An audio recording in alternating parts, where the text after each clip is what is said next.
একটু আগে নিউজ পাইলাম আর কি, হয়তো মাহফিল কমিটিরা হয়তো আমার যে জ্যামের কারণে যে রাস্তায় সমস্যা হয়েছে এটা মনে হয় তুইল্লা ধরছিল আর কি, যে হুজুর ইনশাল্লাহ আসবে, তবে একটু পরে আসবে, আপনার ধৈর্যের সাথে অপেক্ষা করেন।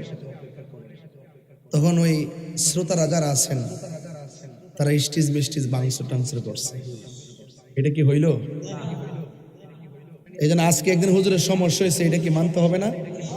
কথা কি কোন সভাপতি সাহেব, এটা কি মানতে হবে না?